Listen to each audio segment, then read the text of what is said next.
The Galaxy S9 and the Galaxy S9 Plus are here, and it's finally time for the hands-on experience you've all been waiting for. Samsung has basically kept the same build style as last year, and the year before, and the year before that. And they have never really failed a durability test yet, so it's working for them. But it's time to see what happens with this new Galaxy S9. Let's get started.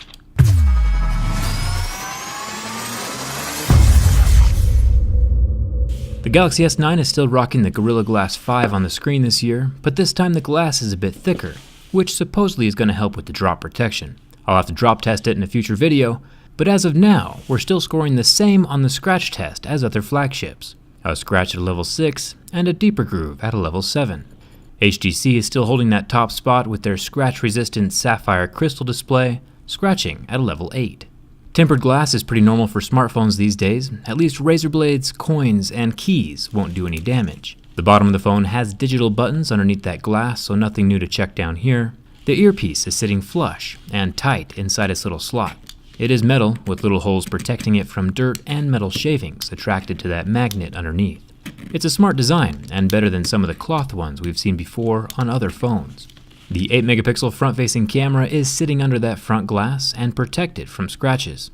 The sides of the phone come with a thin plastic covering protecting that painted surface underneath. I'll peel that off so we can get some adequate verification of the material.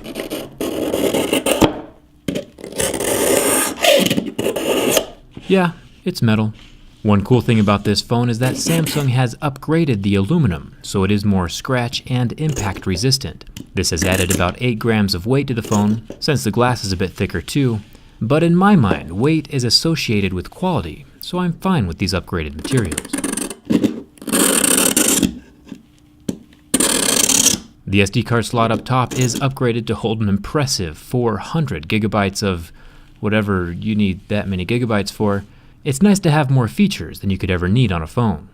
All the buttons are still made from metal, and oh, Samsung took that dedicated Bixby button that nobody wants and upgraded it to version 2.0. So that's cool.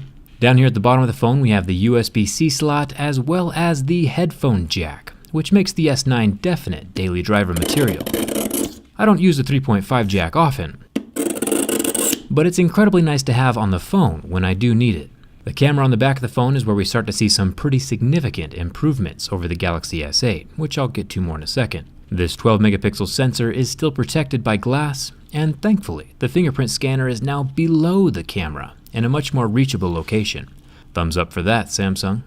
The fingerprint scanner can get scratched by my razor blade though, so we'll give it a little test to see if it still works. And even with that much damage to the surface, it still functions like a champ. Pretty solid. Now let's see what that camera can do.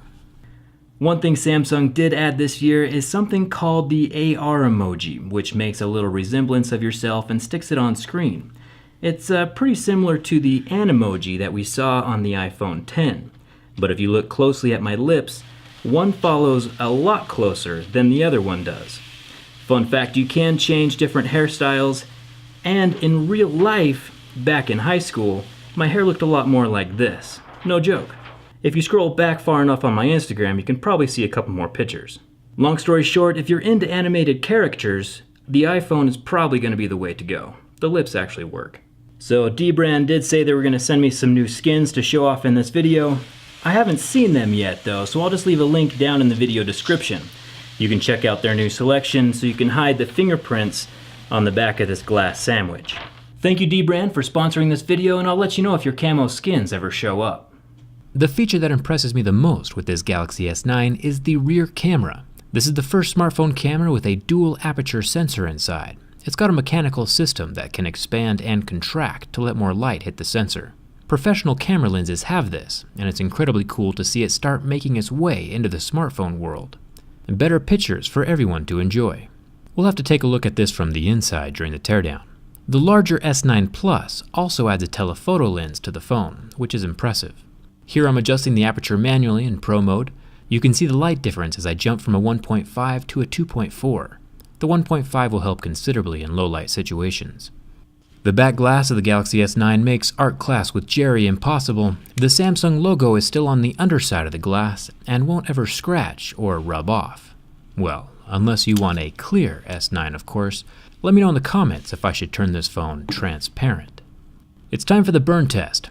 Bixby 2.0 is already getting in the way, so I'll just roast him for a second. This HDR10 1440p 5.8-inch Super AMOLED display lasted 12 seconds before the pixels started to go white.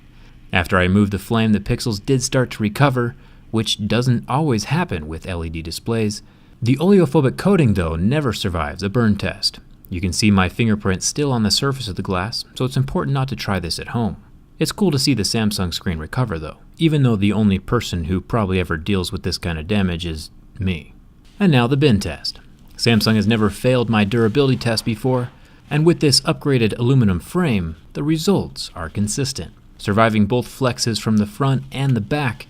With the Galaxy S7 a few years ago, we had some glass separation during the bend, which compromised the waterproofing, but with the Galaxy S9, even with the abuse, the glass is still sealed, and the IP68 rating is intact. Another solidly built phone from Samsung, and a good choice for anyone looking to upgrade. I've personally been using the S8 Plus for the past year, and while this new phone is indeed tempting, it's not enough for me to switch all my stuff over. I'll probably hold off and see if the next Note has anything worth switching for, or maybe I'll jump ship entirely and use another Android phone from a different company. Let's just see what 2018 brings. Huge thanks again to dbrand for sponsoring this video. The camouflage skins are pretty sneaky. Check the link in the description to see all their new stuff, and then come hang out with me on Instagram. Maybe I'll post some more old school hair pictures. Thanks a ton for watching. I'll see you around.